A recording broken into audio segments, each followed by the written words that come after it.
الف لام میم یہ حروف مقطعات ہیں جن کے بارے میں اجمالی گفتگو سورہ بقرہ کے آغاز میں ہم کر چکے ہیں۔ اللہ لا الہ الا هو الحی القیوم، یہ الفاظ آیت الکرسی کے آغاز میں سورہ بقرہ میں آ چکے ہیں۔ ایک بات نوٹ کر لیجئے کہ ایک حدیث میں آتا ہے کہ اللہ کا ایک اسم اعظم ہے کہ جس کے حوالے سے اگر کوئی چیز اللہ سے مانگی جائے تو وہ ضرور دیتا ہے، لیکن اس کو حضور نے بتایا نہیں کہ وہ اسم اعظم کون سا ہے۔ کچھ اشارے کیے، جیسے رمضان میں ایک شب ہے لیلۃ القدر جو 1000 مہینوں سے افضل ہے، تعین کے ساتھ نہیں بتایا وہ کون سی، تاکہ تلاش کرو، زیادہ ذوق و شوق کا معاملہ ہو۔ لیکن جو اشارات آپ نے کیے ہیں اس سے اندازہ ہوتا ہے، کیونکہ یہ فرمایا گیا کہ یہ 3 صورتوں میں ہے، سورہ بقرہ میں، سورہ آل عمران میں اور سورہ طٰہٰ میں۔ وہ الفاظ الحی القیوم جو مشترک ہیں، سورہ بقرہ میں آیت الکرسی میں آئے ہیں، آل عمران میں یہاں دوسری آیت میں موجود ہیں، اور سورہ طٰہٰ کے بھی شروع کے اندر موجود ہیں۔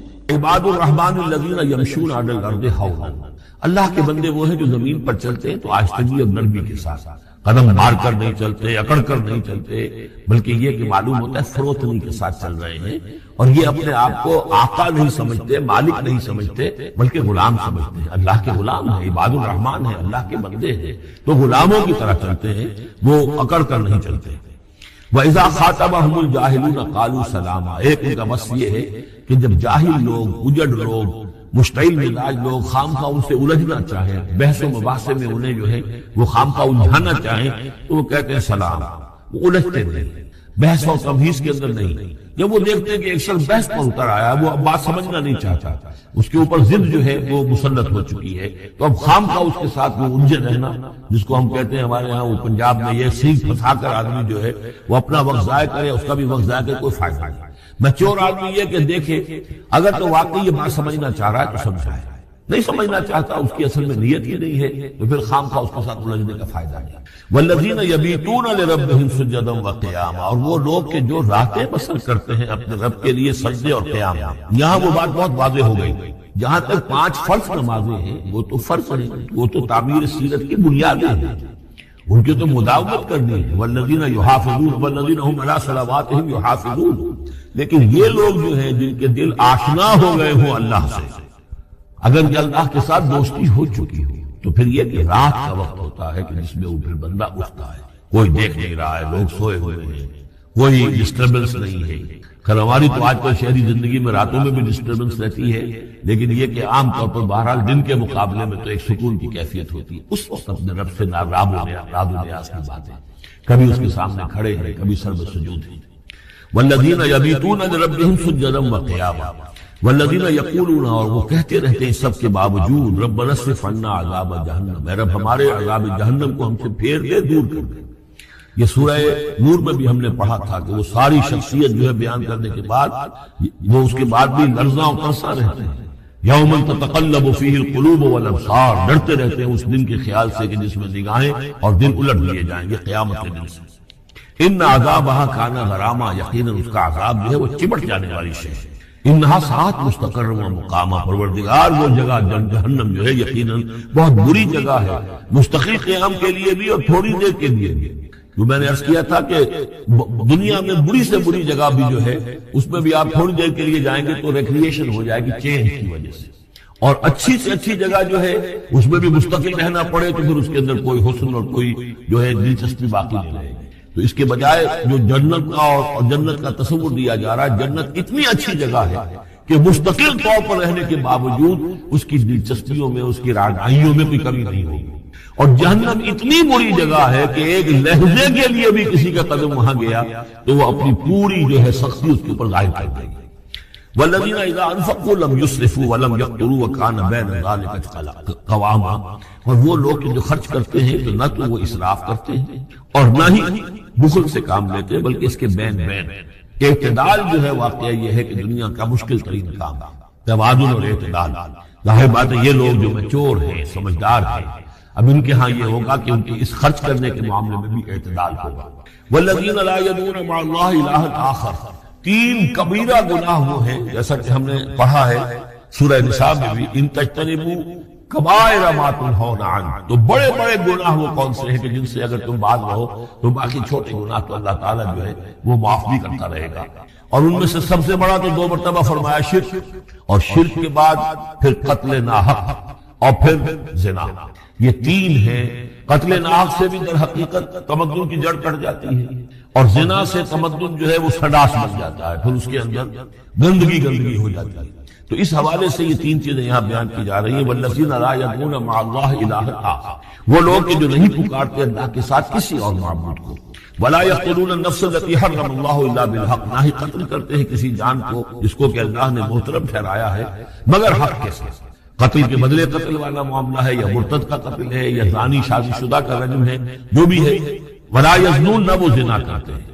ومن یفعل ذلک یلقى اثاما، اور جو کوئی بھی یہ کام کرے گا وہ اس کی پاداش کو پکڑ کر اس کو جو ہے اس حاصل کر کے رہے گا، یعنی لازمہ اس کی سزا اس کو مل کر رہے گی۔ یلقى اثاما یضاعف له العذاب یوم القیامہ، قیامت کے دن اس کا عذاب دگنا کر دیا جائے گا۔ یہ آیت اس اعتبار سے بہت اہم ہے کہ منکرین حدیث نے بہت شور مچایا ہوا ہے کہ قرآن مجید میں کہیں عذاب قبر کا کوئی تذکرہ نہیں ہے، صراحتاً واقعتاً نہیں ہے، احادیث میں بہت تفصیل ہے، لیکن یہ کہ یہ مقام ایسا ہے کہ جس سے ثابت ہوتا ہے کہ قیامت کے دن سے پہلے بھی عذاب ہے۔ یضاعف له العذاب یوم القیامہ، دگنا کیا جائے گا ان کے لیے عذاب قیامت کے دن۔ اس کا مطلب ہے کہ عالم برزخ میں بھی ان کے لیے عذاب ہے۔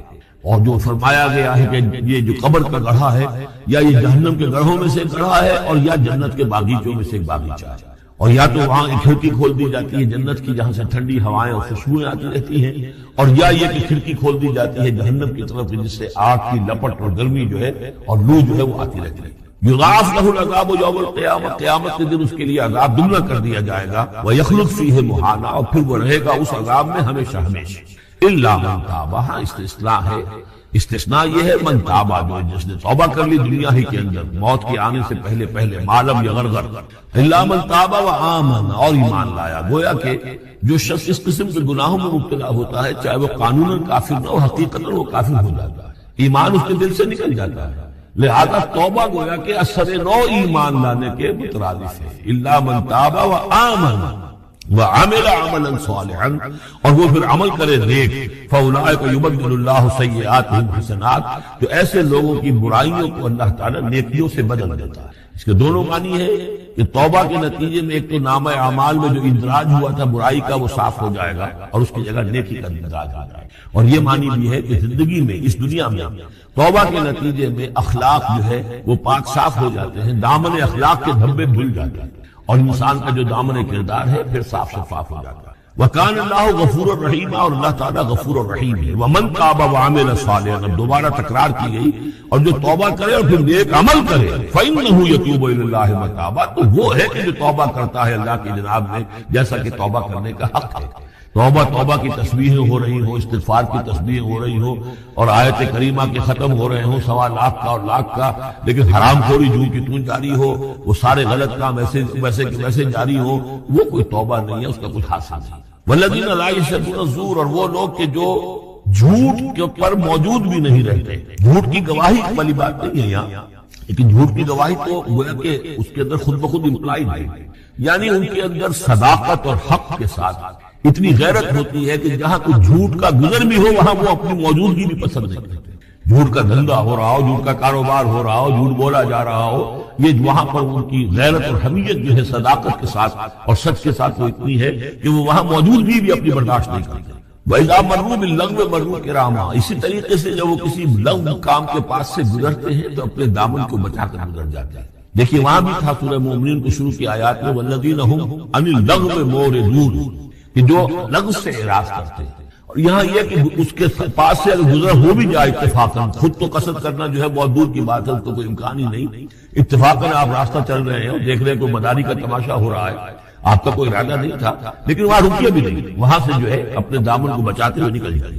والذین اذا ذکروا بآیات ربہم، اور وہ لوگ کہ جن کو جب ان کے رب کے آیات کے ذریعے سے نصیحت کی جاتی ہے، سمجھایا جاتا ہے، لم یخروا علیہا صما وعمیانا، تو نہیں گر پڑتے اس پر بہرے اور اندھے ہو کر۔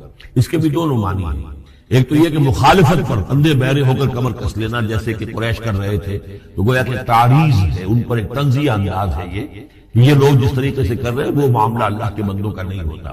لیکن یہ دوسری طرف یہ بات بھی ہے کہ آیات قرآنیہ کو بھی اندھے بہرے ہو کر تو نہیں پڑھنا ہے اور سننا ہے، بلکہ غور کرنا ہے. افلا یتدبرون القرآن ام علی قلوب اقفالها، تو کیا یہ قرآن کی آیت پر تدبر نہیں کرتے؟ وَتَدَبَّرُوا فِيهِ لَعَلَّكُمْ تُفْلِحُونَ، تدبر کرو تاکہ تم سمجھو. تو اس طریقے سے محض جو ہے وہ قرآن مجید کو بھی اندھے بہرے ہو کر جو ماننا جو ہے اس سے بھی بہرحال عباد الرحمن جن کی یہاں تعریف کی جا رہی ہے ان کے مقام سے وہ جو مقام ہے ان کے مرتبے سے فروتر ہے. وَالَّذِينَ يَقُولُونَ رَبَّنَا هَبْ لَنَا مِنْ أَزْوَاجِنَا وَذُرِّيَّاتِنَا قُرَّةَ أَعْيُنٍ، اور وہ لوگ جو کہتے ہیں کہ اے رب ہمیں اپنی بیویوں اور ہماری اولاد کی طرف سے آنکھوں کی ٹھنڈک عطا فرما. یعنی یہ کہ جس راستے پر ہم چل رہے ہیں ہماری اولاد ہمارے گھر والے بھی اسی راستے پر چلیں تاکہ ہماری آنکھیں ٹھنڈی ہوں. ایسا نہ ہو کہ میں تو اللہ کے دین کے راستے کی طرف چلنے کی کوشش کر رہا ہوں اور اولاد کسی اور طرف کو دور لگا رہی ہے، تو ایک کشاکش ہے. پھر یہ جو صورتحال جو ہے فرکشن گھر کے اندر پیدا ہوتی ہے. تو اللہ تو ہمیں ہمارے گھر والوں سے آنکھوں کی ٹھنڈک عطا فرما. اور آنکھوں کی ٹھنڈک ظاہر بات ہے عباد الرحمن کی کن چیزوں میں ہوگی کہ وہ بھی اللہ کے بندے بنے، اللہ کی بندگی کے راستے کو اختیار کریں. وَجْعَلْنَا لِلْمُتَّقِينَ إِمَامًا، اور ہمیں متقیوں کا امام بنا. اس کا یہ مطلب نہیں ہے کہ امامت کی طلب ہے، بلکہ یہ کہ ہم خود امام ہے. ایک شخص اپنے گھر کا سربراہ ہے، امام ہے، تو اے اللہ جن کے ہم امام ہیں انہیں متقی بنا دے. اس لیے کہ ظاہر بات ہے کہ میدان حشر میں جب ہم چلیں گے تو اس ایک شخص کے پیچھے اس کی اولاد چلی آ رہی ہے اور معلوموں کو وہ تو جہنمی ہے جو چلے آ رہے ہیں. یہ خود تو بہرحال ایک آدمی تھا نہیں، ہمارے پیچھے جو ہماری نسلیں آئیں اے اللہ انہیں بھی متقی بنا. جن کے ہم امام ہیں، جو ہمارے پیچھے ہیں، جن کے کہ ہم دنیا میں جیسے کہ فرمایا ہے حدیث میں بھی آتا ہے کلکم راعٍ وکلکم مسئول عن رعیتہ، تم میں سے ہر شخص کی حیثیت ایک چرواہے کی ہے اور اللہ نے کچھ نہ کچھ مخلوق جو ہے اپنی اس کے چرواہے کے حوالے کی. تمہاری اولاد ہے، تمہاری بیوی ہے، یہ گھر کنبہ ہے، تمہارا جو ہے یہ گویا کہ تمہارے متبعین ہیں، تمہارے فالوورز ہیں. تو اللہ ہمارے فالوورز کو متقی بنا دے اور ہماری جو امامت ہے وہ متقیوں کی امامت ہو. اولئک یجزون الغرفۃ بما صبروا، یہ وہ لوگ ہیں کہ جن کو بالا خانے ملیں گے ان کے صبر کی جزا میں. انہوں نے صبر کیا. ظاہر بات ہے کہ اللہ دنیا میں بے شمار مواقع آتے ہیں حرام خوری کے، ایک بندہ مومن بچتا ہے. بہت سے مواقع پر اللہ تعالیٰ موقع دے کر آزما لیتا ہے کہ ذرا سی بھی اس کی اندر کمی ہو تو پھر یہ نکل جائے کسی غلط راستے کی طرف. انسان جو ہے صبر کرتا ہے، جذبات کو روکتا ہے، اپنی خواہشات کو روکتا ہے، شہوات کو تھامتا ہے. ان تمام چیزوں کو سنبھال کر یہ سب گویا کہ پوری زندگی صبر ہے. تو بما صبر اولئک یجزون الغرفۃ بما صبر، یہ وہ لوگ ہوں گے کہ جنہیں بدلے میں ملیں گے بالا خانے جنت کے ان کے صبر کے عوض. وَيُلَقَّوْنَ فِيهَا، ان کا استقبال کیا جائے گا وہاں جنت میں ان بالا خانوں میں تحیۃ و سلاما، سلام کے ساتھ اور دعاؤں کے ساتھ. خالدین فیہا، وہ رہیں گے اس میں ہمیشہ ہمیشہ. حسنت مستقرا و مقاما، بہت ہی عمدہ ہے وہ جگہ، مستقر کے طور پر بھی، مستقل قیامگاہ کے طور پر بھی، اور مقامہ تھوڑی دیر کے لیے بھی. تو یہ گویا کنٹراسٹ ہے. جہنم کو فرمایا ساعت مستقر و مقامہ، اور جنت حسنت مستقر و مقامہ. قل ما یعبأ بکم ربی، اے نبی ان سے کہہ دیجئے میرے رب کو تمہاری کوئی پرواہ نہیں ہے. یہ نہ سمجھو کہ میں تمہارے پیچھے اپنے آپ کو ہلکان کر رہا ہوں. تو میرے رب کو کوئی تمہاری ضرورت ہے؟ میری یا میرے رب کی کوئی ضرورت اٹکی ہوئی ہے تمہارے بغیر؟ وہ بات پوری نہیں ہوگی. یہ چھپر تم ہی اٹھاؤ گے تو اٹھے گا ورنہ اٹھ نہیں سکتا. یہ نہ سمجھو. قل ما یعبأ بکم ربی لولا دعاؤکم، اگر نہ ہوتا تمہیں پکارنا. اللہ نے یہ بات اپنے ذمہ لی ہوئی ہے کہ تمہیں خبردار کر دیا جائے. اللہ تعالیٰ وما كنا معذبین حتی نبعث رسولا، ہم عذاب نہیں بھیجتے رہے جب تک کہ رسول کو نہ بھیج دیں. اس لیے مجھے بھیج دیا ہے، میں لگا ہوا ہوں اس کے حکم سے. میں تمہاری گلیوں میں بھی تمہیں سنا رہا ہوں، تمہارے گھروں میں جا کر تم سے بات کر رہا ہوں، اکیلے بھی بات کر رہا ہوں، ڈنکے کی چوٹ بھی کر رہا ہوں. لیکن یہ نہ سمجھو کہ کوئی اس میں میری غرض ہے یا میرے رب کی کوئی ضرورت ہے. قل ما یعبأ بکم ربی، میرے رب کو تمہاری پرہیزگاہ کے برابر کوئی وقت تمہاری نہیں ہے ان کے نزدیک. لولا دعاؤکم، اگر نہ ہوتا تمہارا پکارنا. فقد کذبتم، تو دیکھو تم نے جھٹلا دیا ہے. فسوف یکون لزاما، اب عنقریب یہ تمہارے ساتھ چمٹ پڑے گا. یعنی یہ کہ اس کا جو عذاب ہے، اس کی جو پاداش ہے وہ تمہیں مل کر. عبادت کی ایک روح بتائی حضور نے، لب لباب کہیے اس کا، وہ کیا ہے؟ دعا. الدعاء مخ العبادت، الدعاء هو العبادت. حضور کی یہ دو احادیث بہت سادہ، بہت مختصر. دعا ہی عبادت کا جوہر ہے. مخ کہتے ہیں ہڈی کے اندر جو گودا ہوتا ہے وہ مخ ہے. گودا جو ہے عبادت کا وہ کیا ہے؟ دعا. توحید فی الدعا کیا ہے؟ صرف اللہ کو پکارا جائے. اور شرک فی الدعا، جس کو بھی پکاریں گے آپ مدد کے لیے اس کو آپ نے معبود بنایا ہے. کسے بات یہ مسئلہ سمجھ لیجیے. لا تدعو مع اللہ احد، اللہ کے ساتھ کسی کو مت. حضور نے فرمایا کہ جوتی کا تسمہ بھی مانگنا ہو تو اللہ سے مانگو. اللہ نے تو دروازہ کھولا ہوا ہے، جو چاہو مانگو، کسی اور سے مت مانگو.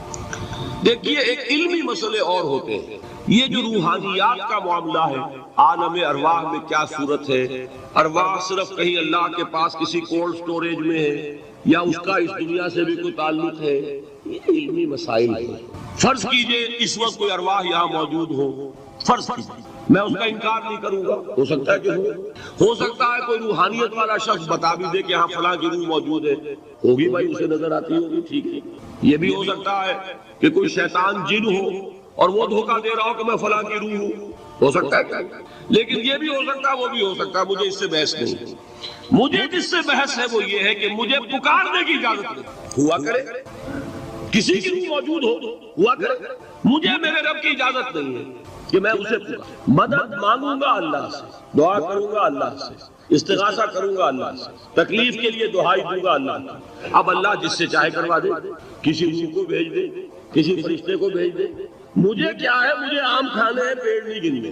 فلاں روح نے آگے کام کر دیا، ارے بھائی میرا کام بننا چاہیے. اور فرشتہ آ گیا، اس نے کام بنا دیا، ارے مجھے کیا غرض ہے اس سے، میرا کام بننا چاہیے. میرا مسئلہ یہ ہے کہ مجھے پکارنا ہے صرف. اللہ کو اس کی بھی قدرت ہے کسی کو نہ بھیجے، نہ کسی روح کو بھیجے، نہ ملائکہ کو بھیجے، بغیر کسی کے جو چاہے کر دے. اللہ کا مرضی ہے، وہ چاہے کسی روح کو بھیج دے، کسی فرشتے کو بھیج دے. مجھے اس سے غرض ہی کوئی نہیں. مجھے تو اپنی تکلیف کا دور ہونا مطلوب ہے، اس کے لیے میں پکاروں گا. سمجھ لیں. دیکھیے میں سادہ ترین کر رہا ہوں مسئلہ. عبد القادر جیلانی کی روح یہاں ہے یا نہیں، حضور کی روح انور یہاں ہے یا نہیں، یہ تو علمی مسئلہ ہو گیا نا. یہ فرشتے یہاں ہے کہ نہیں، کوئی اختلاف ہے؟ میں پکار سکتا ہوں اسے کہ بھائی ذرا میرا کام کرتے نہیں. یہ کروں گا تو شرک. موجود ہے کرامن کاتبین ہے کہ نہیں، موجود ہونا نہ ہونا یہ مسئلہ علمی. جو اصل میں شرک سے متعلق مسئلہ ہے وہ یہ ہے کہ پکارنے کی اجازت نہیں. دیکھیے حضور کی ایک حدیث ہے اور یہ ایک ہمارے لیے خوشخبری ہے. آج 8واں دن ہے، آپ اپنی نیند کی قربانی دے رہے ہیں، آ رہے ہیں، سن رہے ہیں. یہ حدیث بھی سن لیجئے، بشارت والی حدیث ہے. مجتمع قوم فی بیت من بیوت اللہ، نہیں جمع ہوتے کچھ لوگ اللہ کے گھروں میں سے کسی گھر میں. اس کا مصداق اول تو مسجد ہوگی، لیکن تقریباً تمام محدثین نے مانا ہے کہ صرف مسجد تک محدود نہیں ہے، سب گھر اللہ کے. یہ جگہ کس کی ہے؟ تو عام ہے یہ چیز، لیکن مسجد کا ہوگا تو مصداق اول ہو جائے گا. مجتمع قوم فی بیت من بیوت اللہ یتلون کتاب اللہ ویتدارسونہ بینہم. کام کیا کر رہے ہو کہ اللہ کی کتاب پڑھ رہے ہو، وہ سمجھ رہے ہو، سمجھا رہے ہو. تو کیا ہوتا ہے؟ الا نزلت علیہم السکینہ، ان پر اللہ کی طرف سے سکینت کا نزول ہوتا ہے. وغشیتہم الرحمہ، رحمت خداوندی انہیں ڈھانپ لیتی ہے. وحفتہم الملائکہ، فرشتے ان کے گرد گھیرا ڈال لیتے. وذکرہم اللہ فی من عندہ، اور اللہ ذکر کرتا ہے ان کا ملائکہ مقربین کی محفل میں. دیکھو تم کہتے تھے یہ انسان بڑا گھٹیا ہے، موت سے پہلے آدمی غم سے نجات پائے گی. ظاہر بات ہے جب تک زندگی ہے تو غم ہے، تو موت سے پہلے نجات نہیں مل سکتی. اگرچہ اس کے بعد کا اگلا مرحلہ جو ہے، جو حقیقت کو جاننے والے ہیں وہ تو جانتے ہیں کہ اس کے بعد تو غم کا اور بڑا کڑا مرحلہ آنے والا ہے. اب تو گھبرا کے یہ کہتے ہیں کہ مر جائیں گے، مر کے بھی چین نہ پایا تو کدھر جائیں. اگر اللہ ہمیں معاف فرمائے، اپنی رحمت اور مغفرت سے ہمیں اپنے ڈھانپ لے، جیسے کہ حضور نے فرمایا اللہ یتغمدنی ربی برحمہ. حضور نے فرمایا کہ کوئی انسان بھی محض اپنے اعمال کی بنیاد پر جنت میں نہیں داخل ہو سکے گا جب تک کہ رحمت خداوندی دستگیری نہ کرے. کسی صحابی نے بڑی ہمت کی، بڑے جرأت کا معاملہ کیا، پوچھ لیا کیا حضور آپ بھی؟ ظاہر بات ہے آپ بھی انسان ہیں، آپ بھی بشر ہیں، قرآن مجید میں کہلوایا گیا ہے اور انما انا بشر مثلکم. تو اگر آپ کہتے ہیں کوئی انسان جنت میں داخل نہیں ہو سکے گا محض اپنے اعمال کی بنیاد پر جب تک کہ رحمت خداوندی دستگیری نہ کرے، تو کیا آپ بھی اس قاعدہ کلیہ میں شامل ہیں؟ آپ نے فرمایا ہاں میں بھی. الا ان یتغمدنی ربی برحمت، جب تک کہ میرا رب مجھے اپنی رحمت سے ڈھانپ نہیں لے گا میں بھی داخل. تو اس اعتبار سے اللہ تعالیٰ وہاں ہمیں بچا لے.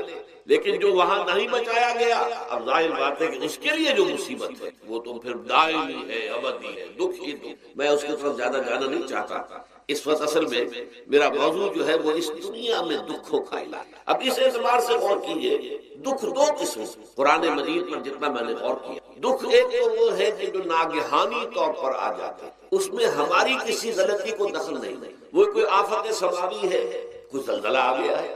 ابھی آپ کو معلوم ہے بھوج جو قصبہ تھا گجرات اسٹیٹ کا، انڈیا کا پورا ختم ہو گیا. اس میں بہت سے مسلمان، جب کوئی آفت سماوی آتی ہے تو وہ ظاہر بات ہے کہ پھر سب کے سب لوگ اس کی لپیٹ میں آ جاتے ہیں. زلزلہ آ گیا کہ کوئی اور طوفان آ جائے، جیسا کہ کئی مرتبہ آپ نے اخبارات میں پڑھا ہوگا اس سال امریکہ میں بہت طوفان آئے ہیں. مشرقی ساحل پر بار بار طوفان آئے، وہاں بھی لوگ مرتے ہیں، وہاں بھی چھتیں اڑ جاتی ہیں، وہاں بھی تباہی جو ہے آتی ہے. تو اس حوالے سے ایک تو ہے وہ ناگہانی آفات، آفت ارضی ہو یا آفت سماوی ہو. زلزلہ ہے یا آفت ارضی ہے، طوفان آ گیا، کوئی سائیکلون آ گیا، یا آفت سماوی ہے، یا کوئی آسمان سے بڑا سا پتھر آ جائے. آپ کبھی کبھی اخبارات میں پڑھتے ہوں گے کہ ایک بڑی چٹان پاس سے گزر گئی، بہت بڑی خلائی چٹان جو ہے زمین کے قریب سے ہو کے گزر گئی، زمین بچ گئی، ورنہ اگر وہ زمین سے ٹکرا جاتی تو نہ معلوم کتنا بڑا یہ اور تباہی کا معاملہ. بڑے بڑے جو ہے شہاب گرتے رہے زمین کے اوپر، بڑی بڑی تباہی آتی رہی.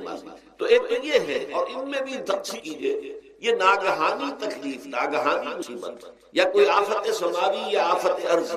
اس کی بھی پھر دو قسمیں ہو گئی. ایک وہ کہ جو افراد کو متاثر، انفرادی شخص، آدمی سڑک پر جا رہا تھا، پیچھے سے آ کر کسی گاڑی نے ٹکر ماری، گر گیا، ٹانگ ٹوٹ گئی.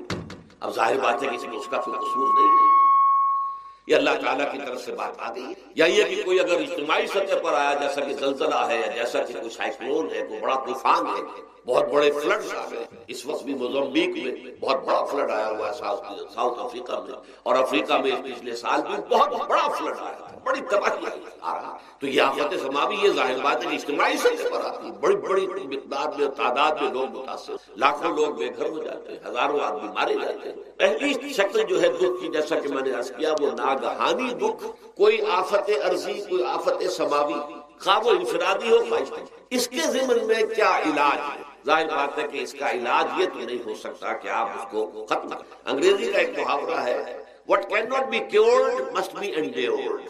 جو چیز جو ہے جس کا علاج نہیں ہو سکتا وہ تو برداشت کرنی پڑے گی. بعض بیماریاں بھی ایسی ہیں، ڈائبٹیز ہو گئی ہے، شوگر کا مرض ہو گیا، ڈاکٹر آپ کو بتائے گا کہ بھائی اب یہ مرض جائے گا نہیں. اب آپ کو اس مرض کے ساتھ ہی اپنے آپ کو ایڈجسٹ کر کے اپنی غذا وغیرہ اس کے مطابق طے کر لیجیے، ورنہ یہ کہ یہ نہ سمجھیے کہ یہ مرض چلا جائے. تو what cannot be cured must be endured.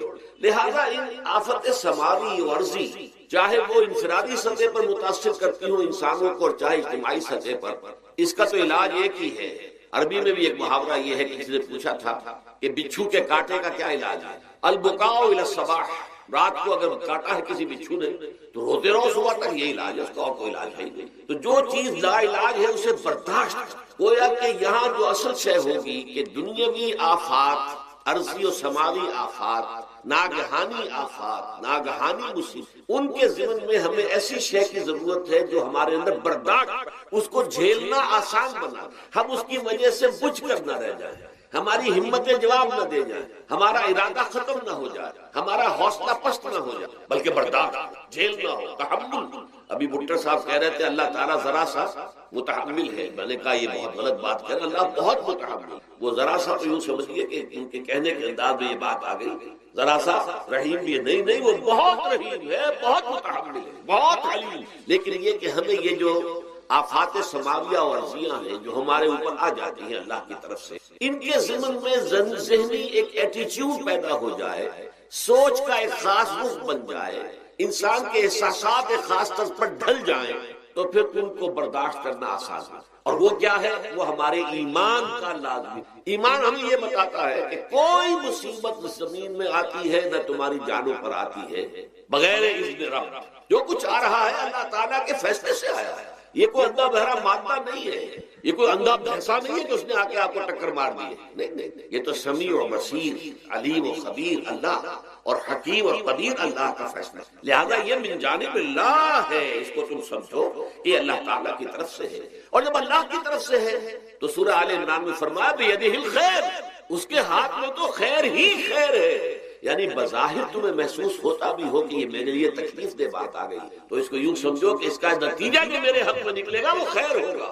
فوری طور پر تو تکلیف ہے، مجھے اچھی نہیں لگ رہی، ناگوار ہے، لیکن نتیجہ اس کا خیر نکلے گا۔ جیسے بچہ بیمار ہے، ماں اسے دوا پینے پر مجبور کر رہی، کڑوی دوا ہے، وہ تو سمجھتا ہے مجھ کو بڑا ضرورت ہو رہا ہے، یا آپ لے گئے اسے ڈاکٹر کے یہاں ٹیکا لگوایا ہے، وہ تو چیخ رہا ہے، رو رہا ہے، لیکن آپ کو معلوم ہے، کاش اسے بھی معلوم ہو جائے کہ یہ میرے خیر کے لیے، میرے بھلے کے لیے۔ اگر اسے یہ معلوم اور محسوس ہو جائے تو اس کی تکلیف اس کے اندر بہت کمی آ جائے گی، وہ سہار لے گا، اس کو وہ برداشت کرے گا۔ اس حوالے سے اس کا جو ہمارے دین میں اس کا نام ہے، اس ذہنی کیفیت کا، ان احساسات کا، اسے ہم کہتے ہیں تسلیم و رضا۔ جو کچھ آ رہا ہے اللہ کی طرف سے آ رہا ہے، لہذا سرے تسلیم خم، اے اللہ ہم قبول کر، رضا، ہر حال میں تیری رضا پر راضی، جو تیرا فیصلہ ہے ہمیں بصر و چشم، تسلیم و رضا۔ ہم بھی تسلیم کی خو ڈالیں گے، بے نیازی تیری عادت ہے، اللہ تو بے نیاز ہے، لیکن اے اللہ تو ہمارے لیے جو بھی تکلیف کا تو نے فیصلہ کیا، تسلیم کی خو ڈالیں گے، عادت پیدا کر لیں گے اپنے اندر کہ ہر ساقی ماریخ عین الطافس، یہ میرا ساقی میرے پیالے میں جو کچھ ڈال دے اس کا لطف و کرم ہے۔ یہ مقام رضا ہے، یہ ایمان کا ایک ایسا تقاضا ہے کہ جس کو ہم کہیں گے ایمان کی حلاوت، ایمان کی مٹھاس۔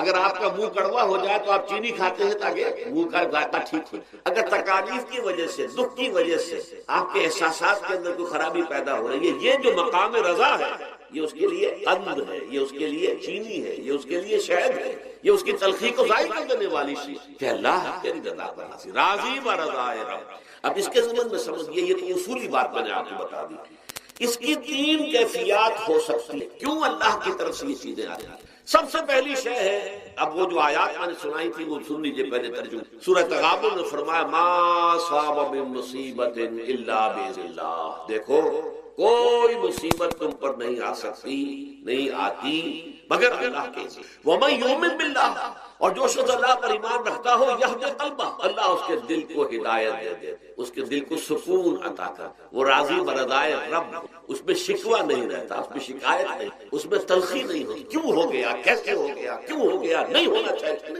یہ سارا جو پیچ آدمی کھاتا رہتا ہے اندر ہی اندر، وہ جو پیچ کھا رہا ہے یہ سب پیچ سے نجات نہیں۔ برو کشید سے پیچا کہ ہستمود مرا، کہ اقلہا کے مقام رضا کشود مرا۔ یہ پیچ کھانا جو ہے، پیچا کے ہستمود، اس سے اللہ تعالیٰ نے مجھے نجات دے دی ہے مقام رضا کے ذریعے سے۔ کتنے بڑے بڑے عقدے میرے حل ہو گئے اس مقام رضا سے، کہ اقلہا کہ مقام رضا کشود میرا، میرے تو بہت سے عقدے اس سے حل ہو گئے۔ اس حوالے سے ایک موٹی بات تو یہ ہو گئی، لیکن اب اس کو تین حصوں میں تقسیم۔ پہلی بات یہ کہ یہ اللہ کی طرف سے آزمائش، میرا بندہ اس پر صبر کرتا ہے یا نہیں، یا میرے خلاف بکواس کرنے پر آمادہ ہو۔ اللہ تو ایسا ہے، اللہ نے تو ہم پر کبھی کرم کیا ہی نہیں، اللہ تو ظالم، معاذ اللہ معاذ اللہ معاذ اللہ، کہیں ایسا تو نہیں، میرا بندہ جو ہے تکلیفتا ہے میری وجہ سے، یہ سمجھ کے کہ اللہ کی طرف سے آئی۔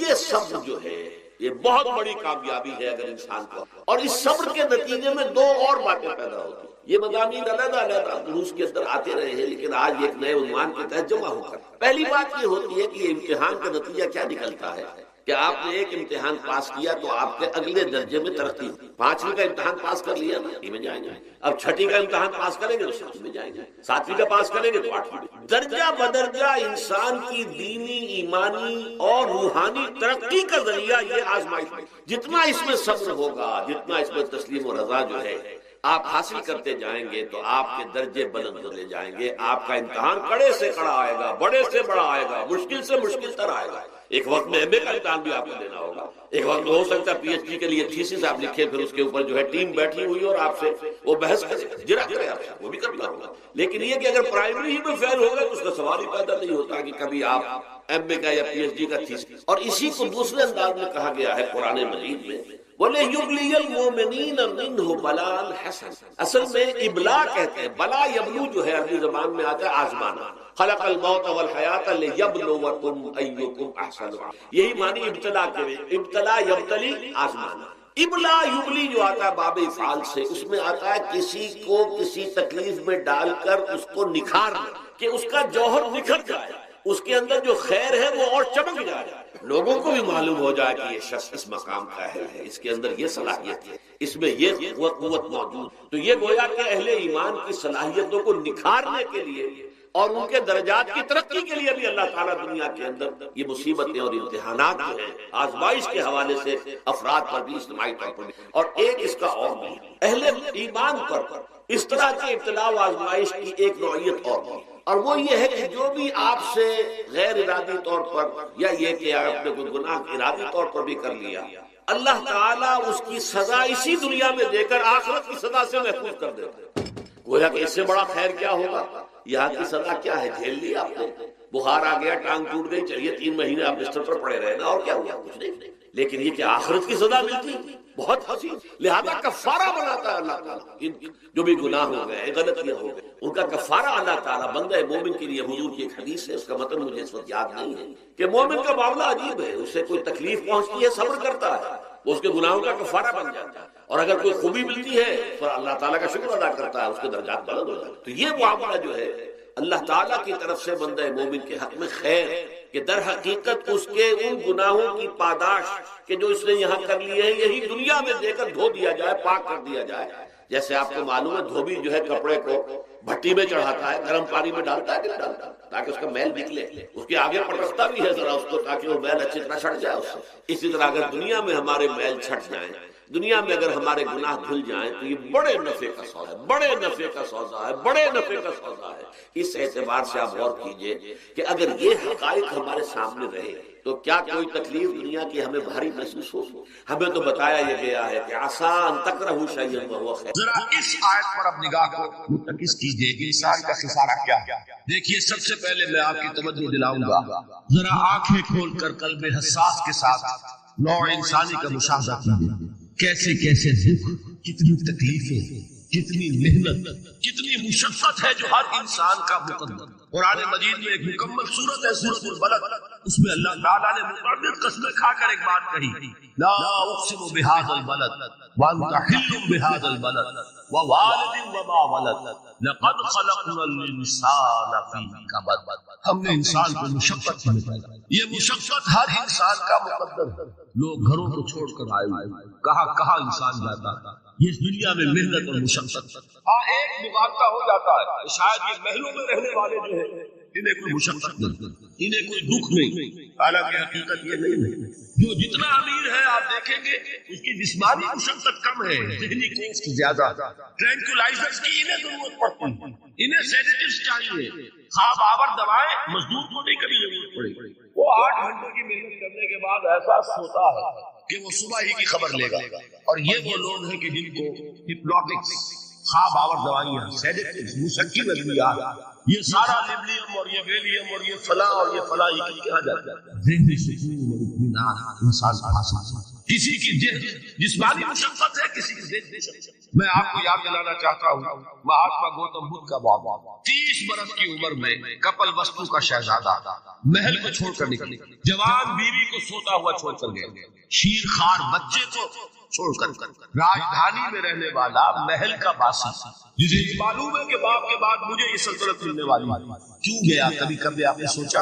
اس نے انسان کے غم اور دکھ کا مشاہدہ. اس نے دیکھا کوئی اندھا ہے، ٹھوکر کھا کر گر رہا، کوئی والدین کھڑے ہوئے رو رہے ہیں اور ان کی نگاہوں کے سامنے ان کا نہایت محبوب بچہ دم تو اور وہ کچھ نہیں کر سکتا. اس نے سوچا یہ صدمہ کیوں نہیں، یہ دکھ اس کا مقدر کیوں ہے؟ اس صدمے سے، اس دکھ سے نجات پانے کی بھی کوئی شکل ہے کہ نہیں؟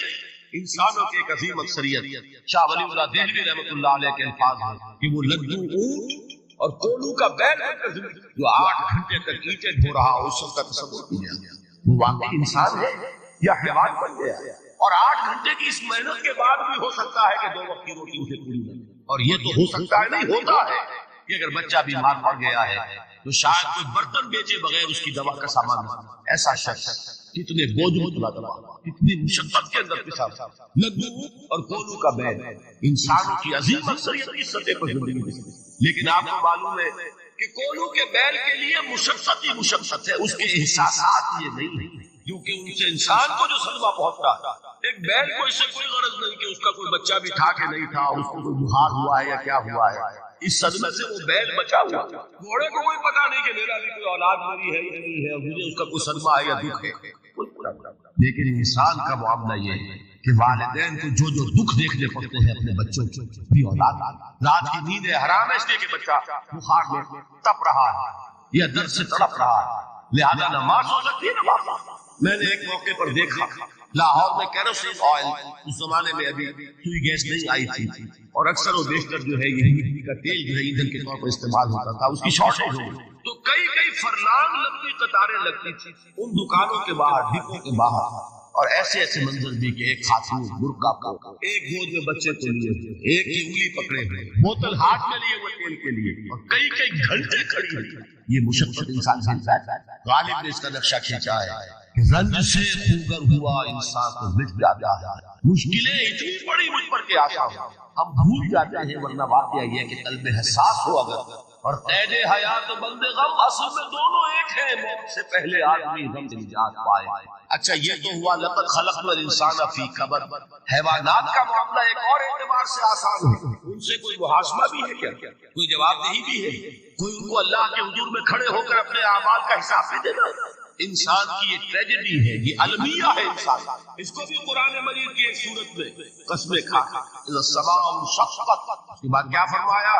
یا ایھا الانسان انک کادح الی ربک کدحا فملاقیہ۔ اے انسان تیرا المیہ، تیری ٹریجڈی اس سے کہیں بڑھ کر ہے، تجھے صدمے پر صدمے جھیلتے ہوئے، مشقت پر مشقت برداشت کرتے ہوئے ایک روز اپنے رب کے حضور میں بھی کھڑا ہو، جواب دہی اس دن کے حساب سے، اس دن کے حساب سے جو بڑے بڑے ہماری امت کے عظیم جو بڑے سرسبد ہیں ان کا یہ حال آپ نے پڑھا ہوگا۔ حضرت ابوبکر صدیق رضی اللہ تعالی عنہ وہ ایک عجیب کیف کے عالم میں فرمایا کرتے تھے، کاش میں درختوں پر چہچہاتی ہوئی چڑیا ہوتا جس سے حساب کتاب نہیں، کاش کہ میں گھاس کا تنکا ہوتا جو آج ہے اور کل آگ میں جلا دیا جائے، ختم، اس سے محاسبہ کوئی، وہ جس کے احساس سے کہ حضرت عمر جو ہے اپنے انتقال کے وقت سخت بے چین، ان کے بیٹے حضرت عبداللہ ابن عمر رضی اللہ تعالیٰ عنہما ان کا سر جو ہے وہ اپنے زانوں پر رکھ لیا تو کہا نیچے ڈال دیا، ایک عجیب بے گلی اور بے چین۔ انہوں نے کہا ابا جان آپ تو عشرہ مبشرہ میں سے،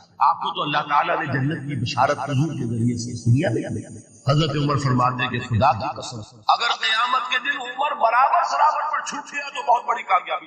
یہ احساس حضرت علی کا حال کیا ہوتا ہے؟ ابھی جو آپ نے حافظ صاحب سے سنا یہ حضرت علی کا معاملہ کہ ایک تیر پیوست ہو گیا تھا، کسی طرح نکل نہیں رہا، حضرت علی نے فرمایا کہ اچھا چھوڑو مجھے، میں نماز کی نیت پڑھتا ہوں۔ نماز کی نیت پڑھتے تھے تو لرز کہا کس کے سامنے کھڑا اور کس کے سامنے مجھے ایک دن جواب دہی کے لیے کھڑا ہونا ہوگا۔ لن تزولا قدم ابن آدم، حضور نے خبر دی ہے ابن آدم کے قدم ہل نہیں سکیں گے، جیسے مجرم کھڑا ہوتا ہے کٹہرے کے اندر، اس کٹہرے میں سے ہل نہیں سکو گے حتی یسأل عن خمس، جب تک کہ 5 چیزوں کا حساب نہ لے لیا۔ وہ 5 چیزیں کیا ہے؟ کان کھول کر سنیے۔ عن عمرہ فیما افنا، عمر کا حساب جو یہ 80 برس اور 70 برس ہم نے تمہیں دنیا میں دیے، کہاں ضائع ہے؟ وعن شبابہ فیما ابلا، اور خاص طور پر جوانی کا دور، رومندوں کے دن ولولے ہوتے ہیں، قوت ہوتی ہے، توانائی ہوتی ہے، آدمی چلتے ہوئے زمین پر پاؤں مارتا، قوت جو ہے وہ اپنا اظہار کرتا، یہ جوانی کہاں گلائی؟ حساب ایک ایک لمحے کا حساب۔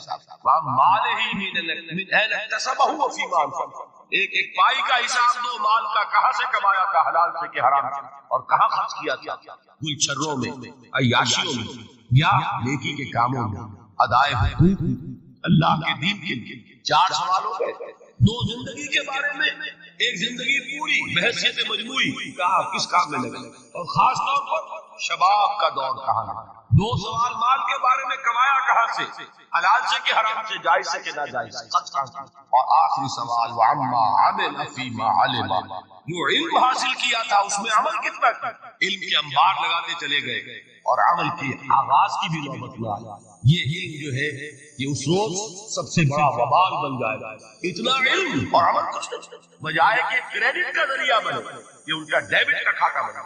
یہ جواب دہی کا احساس ہے کہ جس کی وجہ سے انسان کی ٹریجڈی جو ہے وہ دوہری ہے۔ کوئی حیوان اتنے بوجھ تلے نہیں، مشقت کی، محنت کی، اس زندگی میں ختم ہوئے، اس کے بعد کوئی محاسبہ نہیں۔ اس کو بھی غالب نے خوب کہا کہ اب تو گھبرا کے یہ کہتے ہیں کہ مر جائیں گے، اور مر کے بھی چین نہ پایا تو کدھر۔ یہ ہے وہ ہیومن ٹریجڈی، اور وہ یہ ہے کہ اس قیامت سے پہلے پوری دنیا میں حق کا بول بالا ہو۔ اچھا، یہ وہ بات ہے جو دنیا کے اکثر مذاہب ہیں، اکثر، اور خاص طور پر جو تین یہ مذاہب ہیں جنہیں ابراہیمی مذاہب کہا جاتا ہے، یہودیت، عیسائیت اور اسلام، جو صراحت کے ساتھ یہود کے ہاں بھی یہ عقیدہ موجود، عیسائیوں کے ہاں بھی ہے، مسلمانوں کے ہاں بھی ہے، کہ اس سے پہلے، اس کائنات کے ختم ہونے سے پہلے، اس زمین کی قیامت آنے سے پہلے اس پر اللہ کا دین غالب، کنگڈم آف ہیون اور ارتھ۔ اور یہی بات حضرت مسیح نے کہی تھی اپنے اس وقت جن یہودیوں سے مخاطب، ڈیپینڈ، توبہ کر لو، for the kingdom of heaven is head and. اب جو وہ ہے آسمانی بادشاہت آیا چاہتی، وہ آسمانی بادشاہت تھی حضور کا ظہور صلی اللہ علیہ وسلم، جس سے کہ وہ آسمانی بادشاہت قائم ہوئی اور پھر پھیلی کتنے بڑے علاقے تھے، لیکن بہرحال پوری دنیا میں نہیں پھیل سکے۔ اس کے اسباب کیا تھے وہ اس وقت میرا موجود نہیں ہے، لیکن پھیلنا ہے۔ اس سے قبل کیا ہونا ہے، یہ جو تیسری بات میں نے کہی ہے، اس پر آپ کو یقین ہونا چاہیے، اس لیے کہ احادیث اس لیے آ جائے، قرآن مجید کا سورہ کبریٰ دلالت کرتا ہے اس پر کہ حضور کو بھیجا گیا غلبہ دین کے لیے، اور بھیجا گیا پوری نوع انسانی کے لیے۔ تو جب تک پوری نوع انسانی پر دین غالب نہ ہو، حضور کا مقصد بعثت ابھی مکمل نہیں۔ اسی کو اقبال نے کہا تھا، وقت فرصت ہے کہاں، کام ابھی باقی ہے، نور توحید کا اتمام ابھی باقی ہے۔ یہ چمن معمور ہوگا نغمہ توحید سے، ایک وقت آئے گا یہ پورا جو ہے نغمہ توحید کے ساتھ اس کا جو ہے گونج جائے گا، لیکن یہ کہ ابھی تو نہیں ہوا ہے، ہونا ہے۔ اس سے پہلے کا معاملہ ایک ہے کہ جس کی خبریں دی گئی ہیں، اور وہ ہے کہ قیامت میں اس نظام دین حق کے غالب ہونے سے پہلے بڑی خوفناک جنگوں کا ایک سلسلہ ہے جس کی خبریں دی۔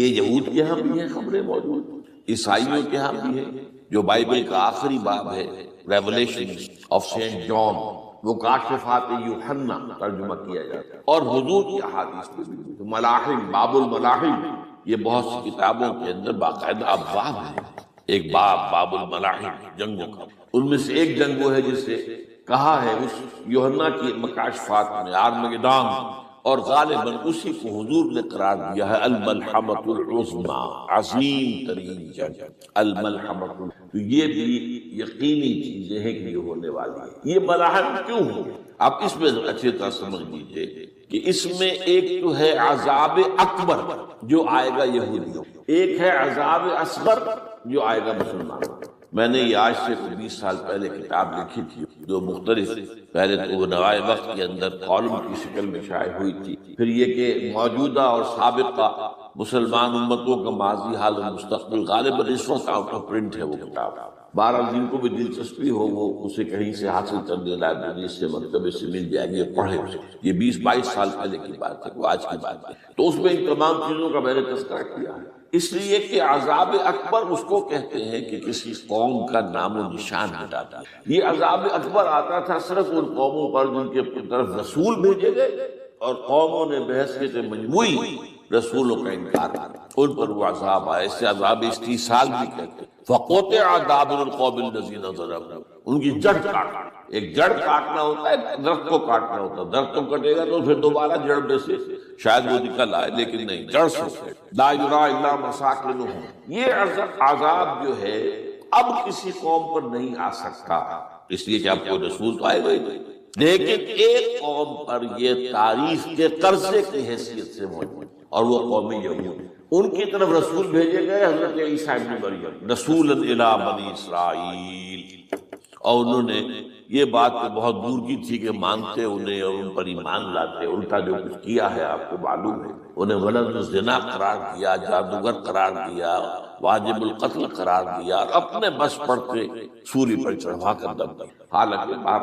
ہوا یہ نہیں ہے، اللہ نے انہیں اس سے پہلے ہی زندہ اٹھا دیا آسمان پر، دوبارہ وہ آئیں گے۔ بہرحال لیکن اس قوم کے اوپر وہ عذاب جو ہے وہ قرض ہے تاریخ کا، وہ قرض ادا ہوگا۔ حضرت مسیح علیہ السلام ہی آئیں گے دوبارہ، اور ان کے ہاتھوں اس امت کا خاتمہ ہوگا، ایک ایک فرد ختم ہو جائے گا۔ یہ جب میں نے یہ باتیں کہی تھی تو امریکہ میں یہودیوں نے بڑا شور مچایا، میرے خلاف بھی ہم ایک مہم نکلی یہودیوں کی طرف سے کہ اس کی کتابیں وغیرہ، اس کے ویب سائٹ بند کرو، یہ جو ہے اینٹی سیمیٹک ہے، یہ کہتا ہے سب یہودی قتل ہو جائیں گے۔ یہاں پر بھی جو میرے ساتھ ایک ڈائیلاگ کرنے کے لیے کوئی 12-13 پروفیسر آئے تھے امریکہ وغیرہ سے، ان میں سے جو یہودی تھا تو اس نے بہت ناراضگی کا اظہار کیا، آپ کہتے ہیں سارے یہودی ختم کر دیے جائیں گے، یہ بات ظاہر بات ہے پیلیٹیبل نہیں ہے۔ لیکن پھر ہمارے ساتھی جو وہاں پر تھے امریکہ میں پریشان ہوئے کہ آپ کے خلاف یہاں پر اب یہ مہم شروع ہو، تو انہوں نے بتایا کہ جو زائنسٹ ہے، جوش زائنسٹ، اور اس کے ساتھ ہے کرسچن زائنسٹ۔ کرسچن زائنسٹ کا رسالہ نکلتا ہے ٹرمپٹ، جو فلاڈلفیا ٹرمپٹ، اس کے مدیر نے خود لکھا ہے کہ 80% یہودی قتل ہو جائیں گے۔ اس کو میں نے یوں سمجھا ہے کہ 20% وہ ہوں گے کہ جو حضرت مسیح کی آمد ثانی پر ایمان وہ بن جائے گا، لیکن باقی جو اڑے رہیں گے اس کے بعد میں وہ ختم۔ تو یہ عذاب الاکبر جو ہے تاریخ کا ایک قرض ہے کہ جو ادا ہوگا، ورنہ کسی اور قوم پر یہ عذاب اکبر اب نہیں۔ لیکن دوسرے درجے میں یہ عذاب ہوگا امت مسلمہ پر۔ امت مسلمہ بھی تو عذاب کی مستحق ہو گئی۔ وہ عذاب جو یہودیوں پر بہت پہلے آئے تھے، ظلمت علیہم الذلۃ والمسکنۃ وباؤوا بغضب من اللہ، یہ سب نہیں تھی۔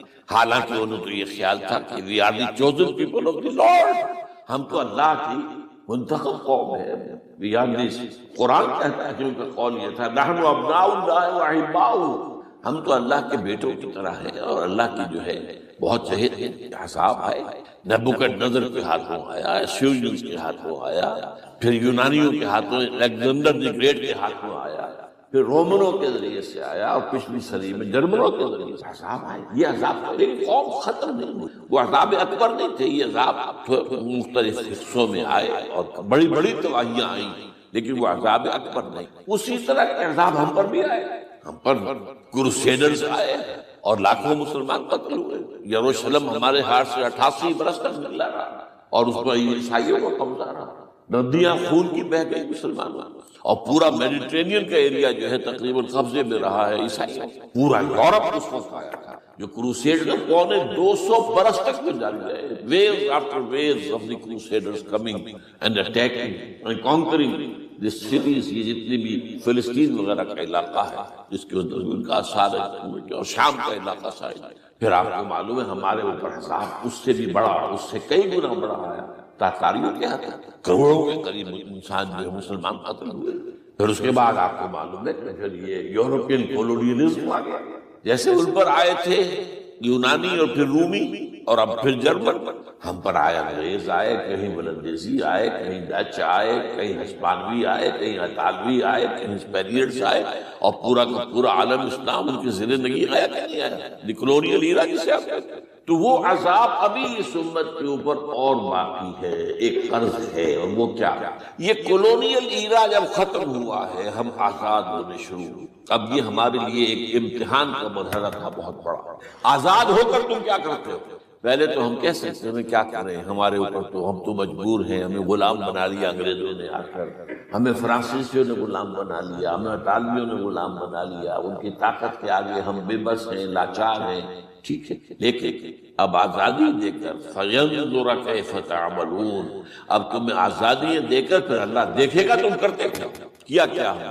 جو مسلمان قوم ملک آزاد ہوا اس نے یا تو اپنا قبلہ بنایا واشنگٹن کو یا بنایا ماسکو کو، کسی نے قرآن کو اپنا امام، دعائیں مانگتے ہیں وَجْعَلْهُ لَنَا إِمَامًا وَنُورًا وَهُدًى، لیکن اس کو امام بنانا، اپنا امام بنانا، اس کے پیچھے چلنا، اس کے احکام کو نافذ کرنا، اس کی شریعت کی تنفیذ کرنا، یہ اس کی تہذیب، اس کا تمدن دیا ہوا، اس کا معاشی نظام دیا ہوا، اس کو قائم کرنا، زیرو۔